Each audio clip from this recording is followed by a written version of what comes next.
NEET পৰীক্ষাৰ্থীলৈ শুভকামনা মৌলানা বদৰুদ্দিন আজমল আৰু Ajmal super 40ৰ প্ৰজেক্ট হেড আব্দুল কাদিৰৰ। আজমল ছুপাৰ 40ৰ বিদ্যায়তনিক সফলতাৰ আঁৰৰ এগৰাকী মুখ্য ব্যক্তি হৈছে আব্দুল কাদিৰ। ইফালে আজমল ফাউণ্ডেশ্যনৰ অন্যতম কৰ্ণধাৰ হৈছে মৌলানা বদৰুদ্দিন আজমল। 2-3 বছৰৰ পৰিশ্ৰমৰ পিছত নীটত বহিব ছাত্ৰ-ছাত্ৰী। তাৰ এই প্ৰাক্ষণত কি ক'লে তেওঁলোকে আমি শুনাই লৈছোঁ। 3 तारीख का मुझे ये पता चला नीट का एग्ज़ाम है।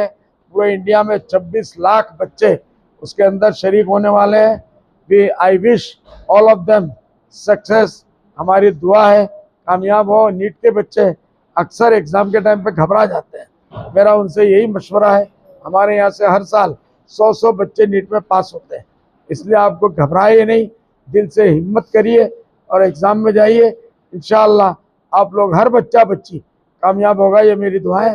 मुझे पूरी उम्मीद है आप लोग बगैर डर बगैर भय और किसी भी चीज़ के आप जाइए, एग्ज़ाम दीजिए। इंशाअल्लाह भविष्य में आपको मेडिकल में और नीट के बाद जहाँ भी मिलता है उसमें बड़े अच्छे नंबरों से कामयाब होंगे, ये मेरी दुआ है। शुभकामनाएं।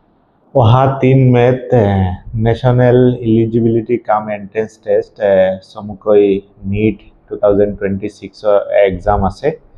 এইটো গোটেই ভাৰতত প্ৰায় 26 লাখ ল'ৰা ছোৱালী এই এক্সামত বহিব আৰু গতিকে মই গোটেই ল'ৰা ছোৱালী ষ্টুডেণ্টখিনিক আজমল ছুপাৰ 40ৰ তৰফৰ পৰা শুভেচ্ছা জ্ঞাপন কৰিছোঁ। আৰু লগতে আজমল ছুপাৰ 40ৰ 2 বছৰ 1 বছৰ বহুত কষ্ট কৰি পঢ়া শুনা কৰি আমাৰ ল'ৰা ছোৱালীও অৱতীৰ্ণ হ'ব আৰু আমাৰ ল'ৰা ছোৱালীখিনি বহুত কষ্ট কৰিছে। গতিকে আমি আশা কৰিছোঁ বহুত ভাল এক্সাম হ'ব সিহঁতৰ আৰু চবলৈ মোৰ আজমল ছুপাৰ 40ৰ তৰফৰ পৰা শুভেচ্ছা জ্ঞাপন কৰিলোঁ।